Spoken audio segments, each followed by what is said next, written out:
लगता है जैसे आग लग गई। दुकानदारों ने तो कपड़ों के रेट ही बढ़ा दिए, फिर भी देखे दुकानों से रश खत्म ही नहीं होता, बाजारों के बाजार भरे हुए हैं। इन सारी बातों का क्या फायदा? आपने शॉपिंग करनी है, पेमेंट मैंने करनी है, फिक्र तो मुझे होना चाहिए।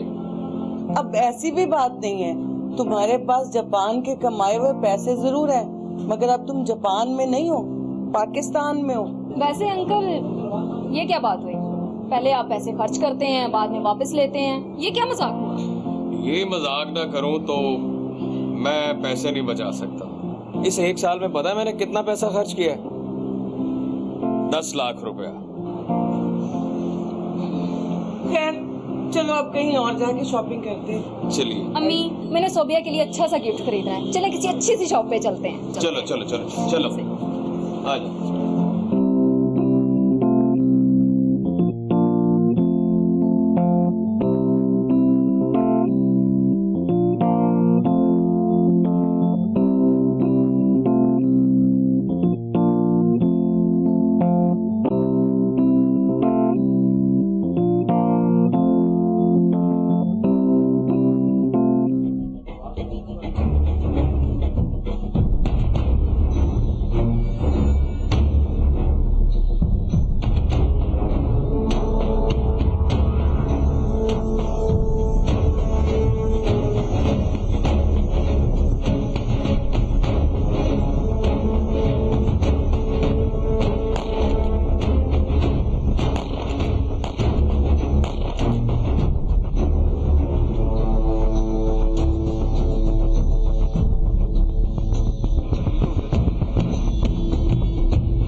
मैं हूं मूसा हैदर और आप देख रहे हैं गुनहगार कौन।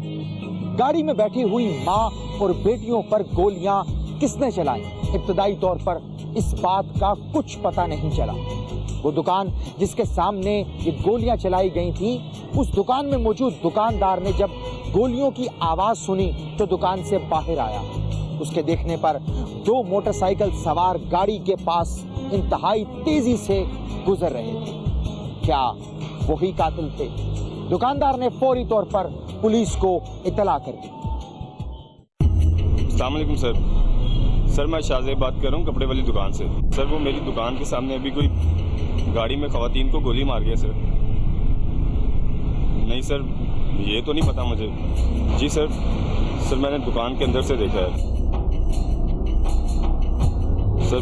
लगता तो ये है कि डकैती की वारदात थी। हाँ सर एक मोटरसाइकिल पर 2 लोगों को फरार होते हुए देखा सर मैंने।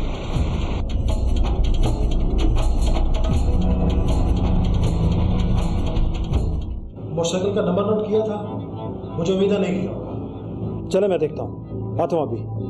मुकर्रम। जी सर। मेरे जानने वाले का फोन है कि गुलबर्ग में वारदात हुई है। जल्दी गाड़ी निकलो, वहाँ पहुँचना है। Hurry up. ओके सर मैं गाड़ी निकलवाता हूँ।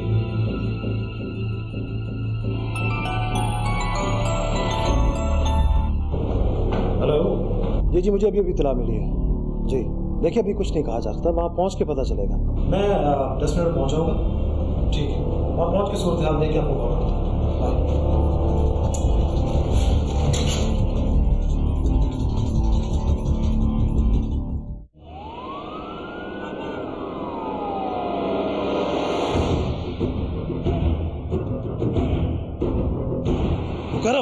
Yes sir. जल्दी से एम्बुलेंस बुलाओ, लड़की की सांसें चढ़ी। हरी अप, जल्दी करो। ठीक है सर। आसपास और कोई नहीं था? नहीं सर आपको पता है जब गोली चलती है तो कोई नहीं आता। हालांकि मार्केट का चौकीदार भी मौजूद था। मुझे एक बात समझ नहीं आई, अगर ये डकैती की वारदात थी तो मजम्मत करने वाले को गोली मार दी, चारों को गोलियां क्यों मार दी? ये तो बाप को पता हो सर, लेकिन हुआ बहुत बुरा है। कोई फैमिली लगती थी बेचारी। हेलो मैं जी गुलबर्ग से हवालदार मुकर्रम बोल रहा हूँ, एक एम्बुलेंस भेज दे।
मुकरम। Yes sir.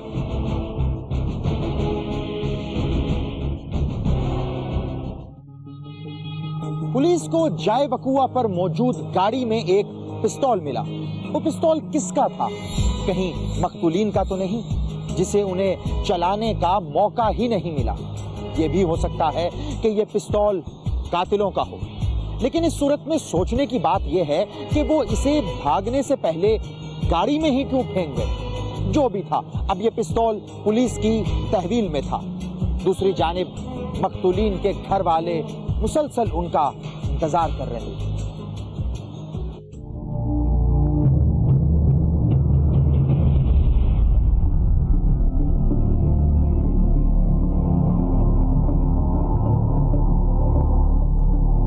खालिद, खालिद,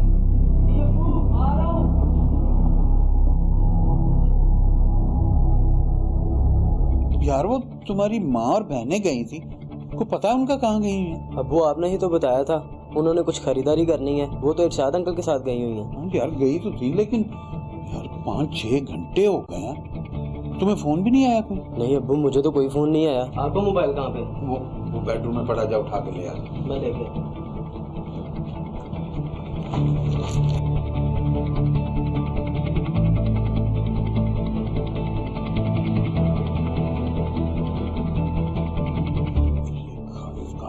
खालिद, ओ यार आ जाओ, कहाँ रह गए हो?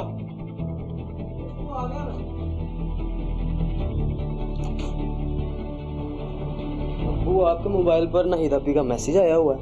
मैसेज है तो पढ़ के बताना क्या है। अब्बू हमें गोली लग गई। ये कोई मजाक का टाइम है यार? तुम्हारी अकल कहाँ चलेगी? सही से पढ़ के बताओ मुझे। अब्बू मैं मजाक नहीं कर रहा, मैं सच कह रहा हूँ। ये ले, आप खुद ही देख लें।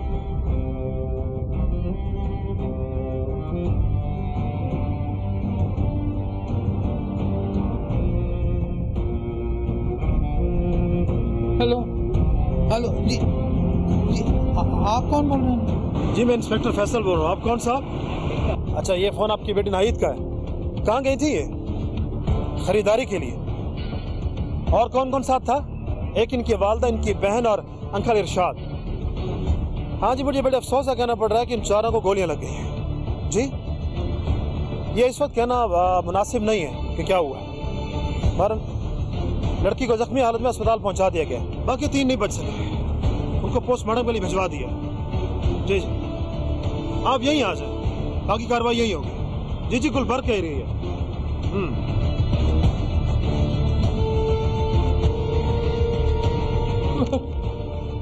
मैं आ रहा हूँ जी, आ रहा हूँ, मैं 10 मिनट में आ रहा हूँ जी। अब्बू हुआ क्या है? यार जल्दी आ जल्दी।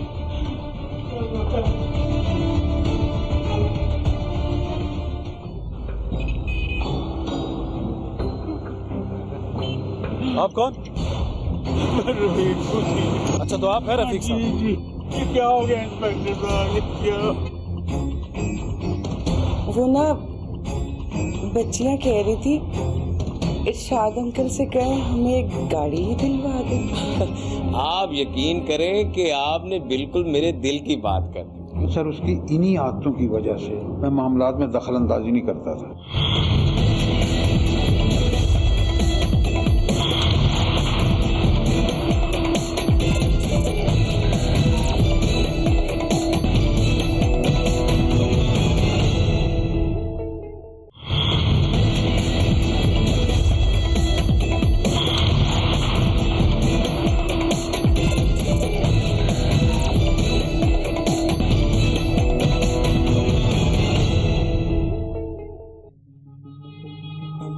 घर के सरबरा और उसके बेटे के लिए यह इंतहाई परेशानी का आलम था, क्योंकि उनकी ना ही किसी के साथ कोई दुश्मनी थी और ना ही रफाकत। फिर उनके साथ ये किसने किया और क्यों, कुछ समझ में नहीं आ रहा था। बहरहाल वो परेशानी के आलम में जाए हादसा पर जाने के लिए अपने घर से निकले। दूसरी जानिब पुलिस इस वाक़े का हर पहलू से जायजा ले रही थी। आखिर ये सब कुछ हुआ कैसे? ओए, ये रश खत्म करो, हटाओ इन्हें पीछे, हटाओ। निकलो निकलो और चला भाई। उनके घर वाले तो आ रहे हैं। मुझे एक बात समझ में, अगर ये डकैती की वारदात थी तो वो लोग लेके कुछ नहीं कटा। सर जी सबके मोबाइल उनके पास है और नकदी भी, मैं तो खुद हैरान हूँ।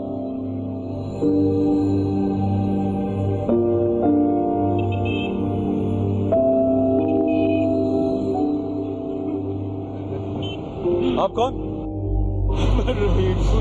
अच्छा तो आप है रफीक साहब? जी ये क्या हो गया इंस्पेक्टर साहब, ये क्या? देखिए जी, बज़ाहिर तो ये डकैती की वारदात लगती है, लेकिन नहीं भी लगती क्योंकि पिस्तौल इनकी गाड़ी में से मिला।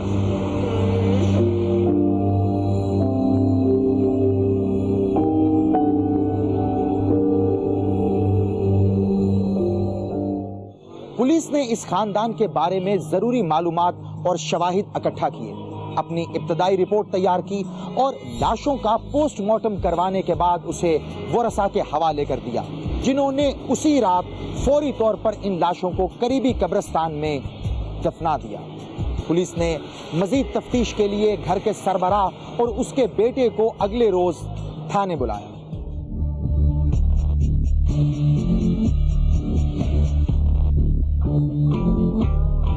पोस्टमार्टम रिपोर्ट से यह साबित होता है कि चारों मुख्तलीन को गोलियां करीब से लगी हैं। आपको किसी पे शक हो तो बताएं। पहले तो किसी पे शक नहीं था, लेकिन जब बेटे को नाहिद का SMS मिला, उसमें क्या लिखा था? जी लिखा था इरशाद ने हमें गोलियां मार दी। ये वैसे इरशाद कौन था? आपका रिश्तेदार था? जी रिश्तेदार तो नहीं थे, अब्बू के बचपन के दोस्त थे, दोनों स्कूल में इकट्ठे पढ़ते थे। जी रफीक साहब, आप घर बैठे थे और आपकी बीवी और आपकी बेटी आपके दोस्त के साथ शॉपिंग करती फिरती। बस सर मामला कुछ ऐसा ही था। बीवी और बच्चियां जब बात ना माने तो इंसान क्या कर सकता है। अजीब बात की है वैसे आपने। अच्छा ये इरशाद शादीशुदा था? जी शादीशुदा था। बीवी को 1 साल के बाद ही तलाक देके जापान चला गया, अभी पिछले साल ही वापस आया।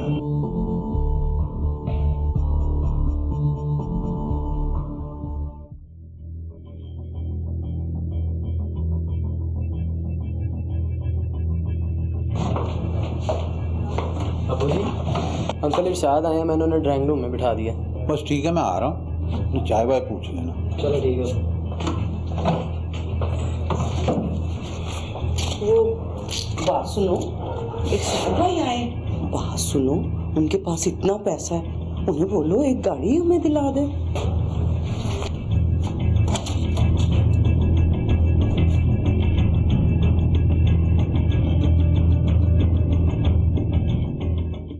रफीक ने अपनी बीवी की बात को सुनी अनसुनी कर दिया, क्योंकि वो अपनी बीवी की बात को अपने दोस्त के सामने दोहराते हुए शर्म महसूस कर रहा था, मगर उधर मदीहा के दिमाग में तो कुछ और ही चल रहा था। उसे अक्सर अपने शौहर से बहुत शिकायतें रहती, वो बात बेबात पर उसे ताने देती रहती। बस यही वजह थी कि अपने घर का माहौल खराब होने से बचाने के लिए रफीक ने खामोशी इख्तियार कर ली।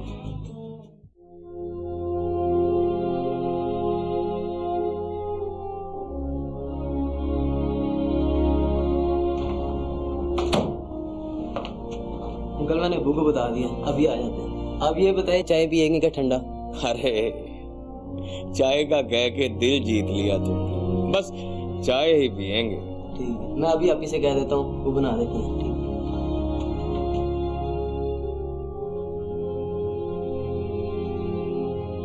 अरे भाभी बैठिए बैठिए।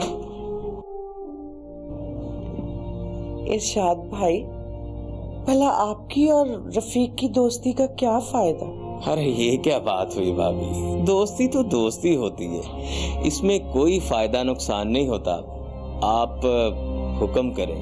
वो ना बच्चियां कह रही थी इरशाद अंकल से कहें हमें एक गाड़ी ही दिलवा दे।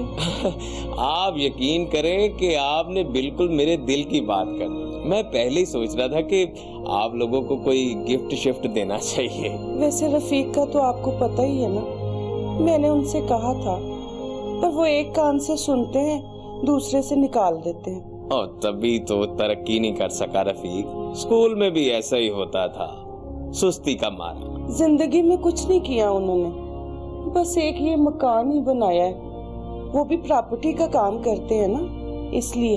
अरे भाभी ऑर्डर लगाए और मैं ना मानूं, हो सकता है हुक्म करें आप। छोड़े रफीक को रफीक के हाल पे। अरे रफीक भाई, अभी हम दोनों आपकी ही बुराइयां कर रहे थे। कितनी लंबी उम्र है आपकी। और इसके अलावा उम्मीद भी तो तुमसे कोई नहीं। अच्छा है वैसे यार, मेरे गुनाह धुल जाएं। तुम सुनाओ कब आए हो?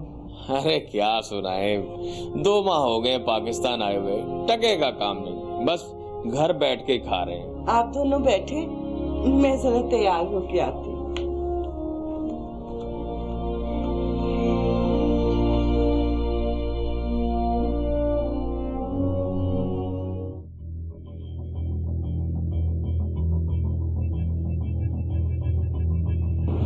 वैसे आपकी बीवी काफी शौक और चंचल थी, वरना आपके दोस्त के घर आने पर तैयार होने की वजह? सर, मामला कुछ ऐसा ही है। मैं और बेटा हम ऑफिस चले गए। दोपहर को जब वापस आए तो घर में गाड़ी खड़ी थी।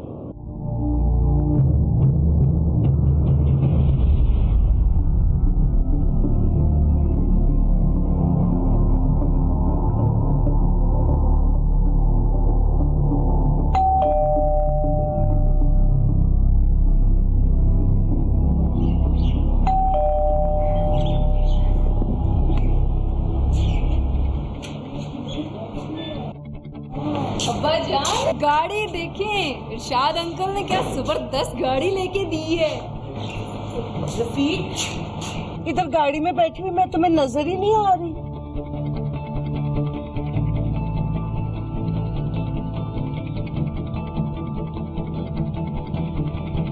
अच्छा, यानी इरशाद ने उसी रोज गाड़ी लेकर दे दी और आपको पता तक नहीं। खालिद, तुम्हें कुछ पता था? मुझे तो ये सब अच्छा ही नहीं लगता था, पर मैं मजबूर था। अम्मी किसी की सुनती नहीं थी, वही करती थी जो उनका दिल चाहता था। सर, उसकी इन्हीं आदतों की वजह से मैं मामलात में दखल अंदाजी नहीं करता था। वैसे मर्द इतना बेबस नहीं जितना मुझे आप लगते हैं। मुझे लगता है आपका घर पे कोई कंट्रोल नहीं था। आप ठीक कहते हैं, पर अब्बू भी क्या करते? अम्मी के सामने अब्बू तो क्या कोई भी बात नहीं करता।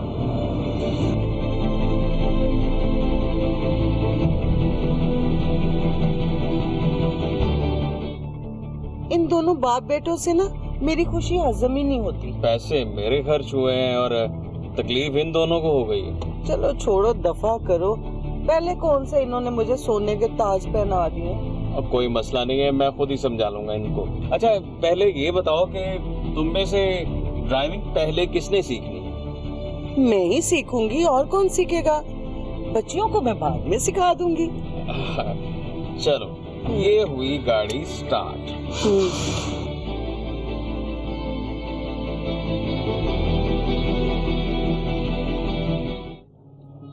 बीवी की हठधर्मी की वजह से घर का माहौल पूरी तरह से खराब हो गया था। वो घर जहां कभी खुशियों के डेरे थे, अब नहुसत के साए मंडला रहे थे। मियां बीवी की आपसी रंजिश की वजह से रफीक का कारोबार पूरी तरह से मुतासिर हुआ था। अब उसका बराए नाम कारोबार तो था, लेकिन उसे वुसअत देने के लिए उसके पास सरमाया नहीं था। इन्हीं दिनों रफीक के मुलाजिम ने उसे एक मकान के बारे में बताया।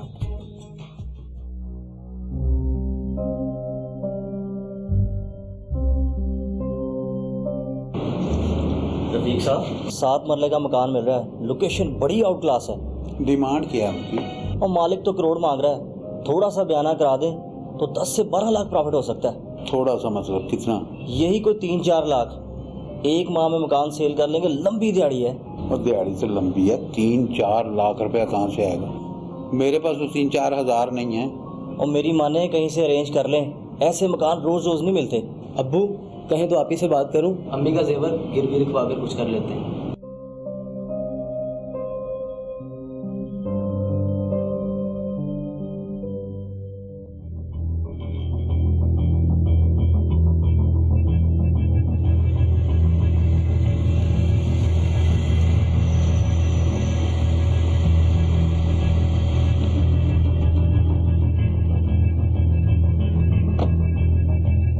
आओ जनाब, अपनी सीट संभालो। 1 हफ्ता हो गया तुम्हें, अब तक तो तुम्हें माहिर ड्राइवर बन जाना चाहिए था। अभी सड़क पर आने के लिए ना 1 हफ्ता और लगेगा, फिर कोई परेशानी नहीं होगी। चलो 1 हफ्ता और ले लो, स्टीयरिंग संभालना बस सीख जाओ, बाकी सब कुछ ठीक हो जाएगा। जिस दिन मुझे स्टीयरिंग संभालना आ गया ना, तुम्हें घर पे तो नहीं मिलूंगी मैं। अच्छा, बातें ना बनाओ, गाड़ी चलाने वाली करो।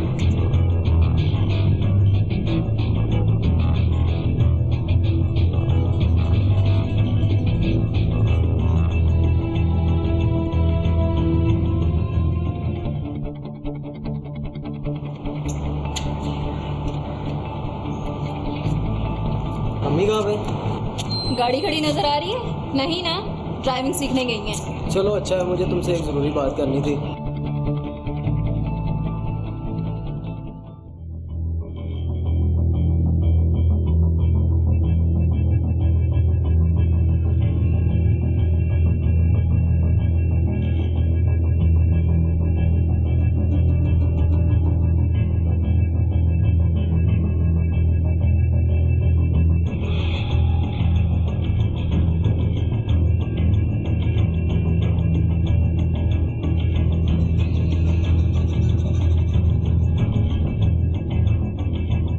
इतना टाइम तुम्हारा मियाँ भी नहीं देता होगा तुम्हें। अगर गलत कह रहा हूँ तो बता देना। मुझे ना वैसे भी अब रफीक का टाइम नहीं चाहिए। वो क्यों? इसलिए कि मेरा टाइम अब रफीक के बगैर बहुत अच्छा गुजरता है, कोई परेशानी नहीं होती। ये बात रफीक के सामने ना कर देना, आग लग जाएगी उसे। अच्छा चलो अब चलने की करो, रास्ते में से लड़कियों के लिए खाना भी लेना। अच्छा भाई, रास्ते से खाना भी ले लेना। आ जाओ।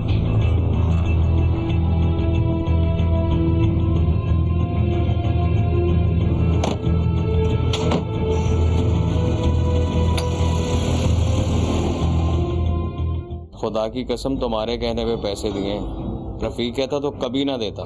ना मैंने कोई पैसा लिया और ना मैंने देने हैं। जिसे दिए जाके पूछो उससे। उनका दिमाग खराब तो नहीं है? लगता तो ऐसा ही है, पर मैं कोई जवाब नहीं देती। मैं सोचती हूँ शायद अम्मी की वजह से मुझे मैसेज भेज देती हूँ। इस लिस्ट से तो कुछ और ही समझ आ रहा है। एक तरफ इरशाद रफीक की बीवी को एसएमएस करता और दूसरी तरफ उसी की बेटी नाइला को।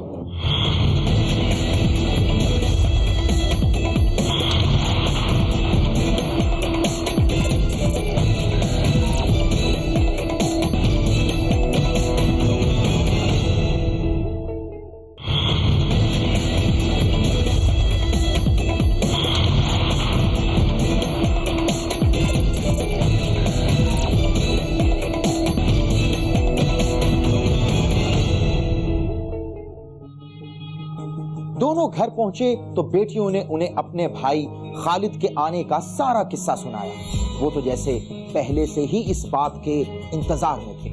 इरशाद ने फौरी तौर पर ना सिर्फ अपने दोस्त की मदद करने का वादा कर लिया, बल्कि अगले ही रोज 5 लाख रुपए की रकम ले जाकर मदीहा के हवाले कर दी। मदीहा ने इरशाद को यह रकम मुनाफे समेत वापस करने का वादा कर लिया।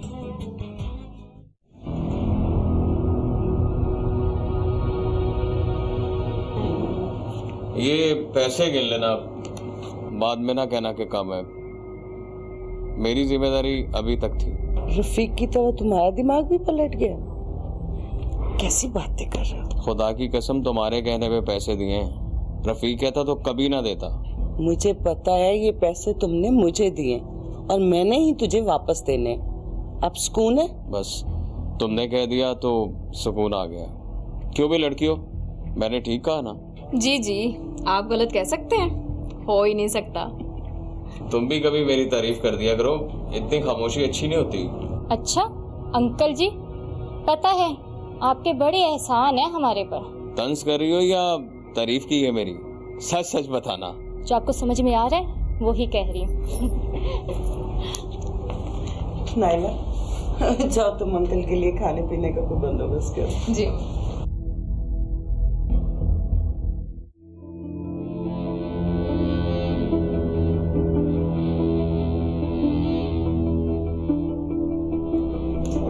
अस्सलाम वालेकुम। वालेकुम। एक मिनट मंसूर सर। हाँ समझ गए? जी सर। रफीक साहब क्या बना पैसों का? अभी तक तो कुछ नहीं बना, 1-2 दिन देखते हैं फिर मैं बताता हूँ तुम्हें। देख लें, बड़ी पार्टियां पीछे लगी हुई हैं, ये ना कोठी हाथ से निकल जाए। 1 मिनट मकसूद भाई, मैं कुछ करता हूँ।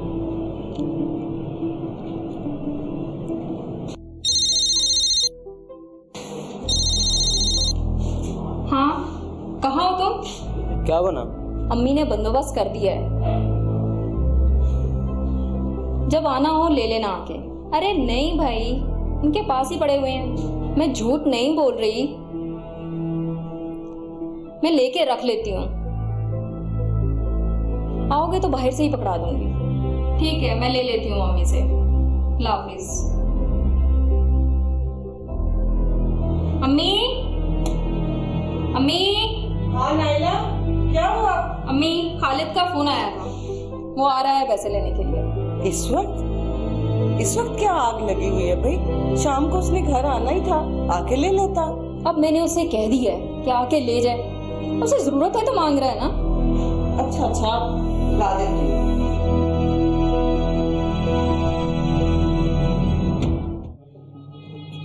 घर के मामलात ठीक उसी तरह चलते रहे जैसे मदीहा और उसकी बेटियों ने चाहा।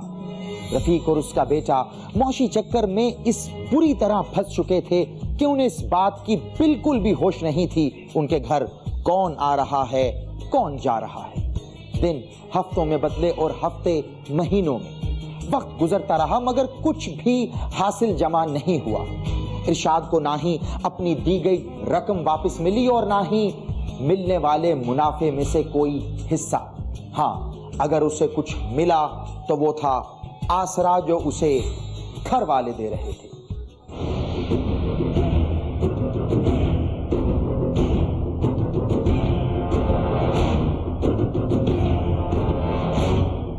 ना, ये कब तक मुझे रुसवा करवाना है? अपने दोस्त के हाथों कब देने हैं पैसे उसके? ना मैंने कोई पैसा लिया और ना मैंने देने, जिसे दिए जाके पूछो उससे। ये 8 महीने से तुम बाप बेटा मुझसे गेम क्या खेल रहे हो? मुझे कोई शौक नहीं गेम खेलने का, समझ गई तुम? समझ तो मैं गई हूँ और अब मैं तुम्हें भी समझाऊंगी, तैयार हो जाओ। मैं गेम खेल रहा हूँ? हाँ? मुझे कोई शौक नहीं है गेम खेलने का। जिस रास्ते पे तुम लोग चल रहे हो ना, तुम्हें कुछ हासिल नहीं होगा वहाँ से। इस रास्ते पे लगाया किसने? सोचो तुम, कुछ तो शर्म करो। हद से बढ़ रही हो तुम। मैं खामोश हूँ ना तो खामोश रहने दो, मेरा मुंह मत खुलवाओ। तो खोलो अपना मुंह, किसको डर खौफ है? मेरी बेटियां मेरे साथ है, अपना बेटा ना सीने से लगा के रखो अपने पास।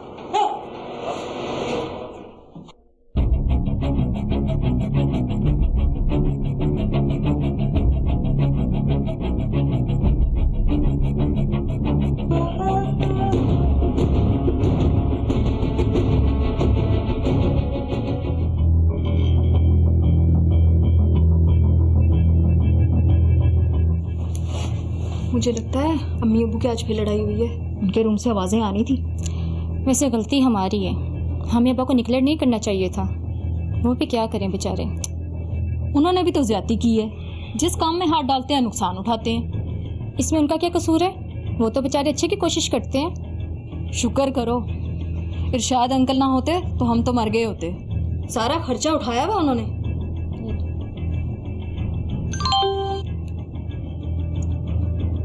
पता नहीं मुझे क्यों उल्टे सीधे मैसेज भेजते रहते हैं। दिखाओ। उनका दिमाग खराब तो नहीं है? लगता तो ऐसा ही है, पर मैं कोई जवाब नहीं देती हूँ। मैं सोचती हूँ शायद अम्मी की वजह से मुझे मैसेज भेज देते हूँ। इतने बच्चे नहीं है वो, पूरी दुनिया देखी है उन्होंने। मैं तो कहती हूँ अम्मी को सब कुछ बता दो। मरवाना है क्या?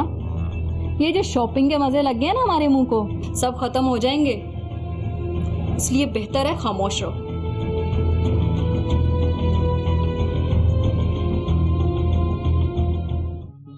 नायला को मुतवातिर एसएमएस करने वाला कौन था? ये बात वो घर में अपनी छोटी बहन के सिवा और किसी से शेयर करना नहीं चाहती थी, क्योंकि उनके दिन अच्छे गुजर रहे थे। इसीलिए दोनों बहनों ने फैसला किया कि इस सिलसिले में अपनी जुबान बंद रखेंगे। जिस रात उनका कत्ल हुआ उस रोज भी एसएमएस का तबादला हुआ था, मगर किससे? ये बात पुलिस को फोन डेटा निकलवाने पर पता चली।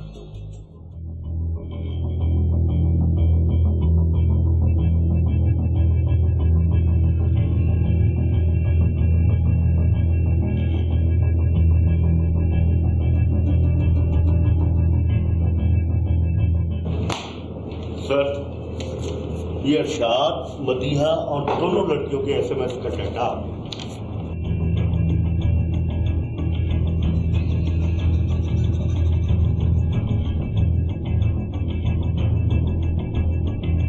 इस लिस्ट से तो कुछ और ही समझ आ रहा है। एक तरफ इरशाद रफीक की बीवी को SMS करता है और दूसरी तरफ उसी की बेटी नाइला को। सर इसका क्या मतलब है? मतलब समझाने का वक्त नहीं है मेरे पास, समझने वाले के लिए इशारा काफी होता है। ये बताओ कि रफीक ऑफिस देखा हुआ तुमने? जी सर। ओके चलो वहीं चलते हैं।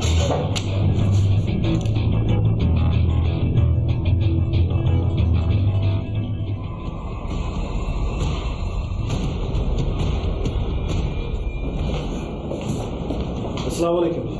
वालेकुम अस्सलाम। सर खालिद जाओ चाय वाय का बंदोबस्त करो। सर तशरीफ रखो।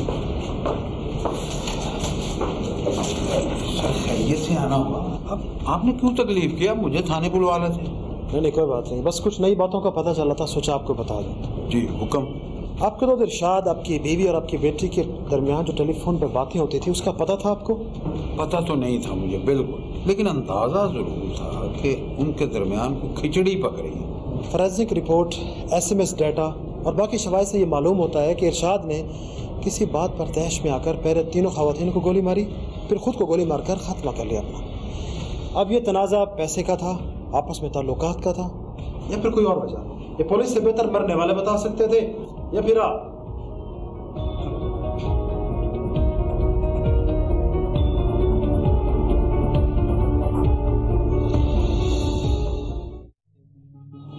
यूं एक गाड़ी में मौजूद 4 अफराद के कत्ल का मुअम्मा हल हो गया। पुलिस के मुताबिक ये कोई डकैती की वारदात नहीं थी। इसी गाड़ी में मौजूद मर्द ने बाकी तीनों खवातीन को कत्ल करने के बाद खुदकुशी कर ली। लेकिन इस वाकये के पीछे छुपे असल मुहर्रिकात क्या थे? इसने इतना बड़ा कदम क्यों उठाया? ये सारी हकीकतें मरने वालों के साथ ही दफन हो गई। लेकिन वो अपने पीछे एक सवाल जरूर छोड़ गए जिसका जवाब आप देंगे।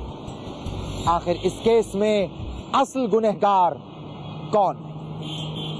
अगर आप भी जानते हैं अपने आसपास मौजूद किसी ऐसे ही गुनहगार को, तो खामोश हरगिज ना रहें, क्योंकि याद रखें किसी भी जुल्म के खिलाफ खामोश रहना भी एक जुल्म है। हमें ईमेल करें gk@sama.tv पर, हमें ट्वीट करें या फिर फेसबुक पर ज्वाइन करें। हमारा फेसबुक आईडी है facebook.com/गुनहगार कौन। आपसे मुलाकात होगी अगले हफ्ते एक और सच्ची कहानी के साथ, और देखेंगे गुनहगार कौन।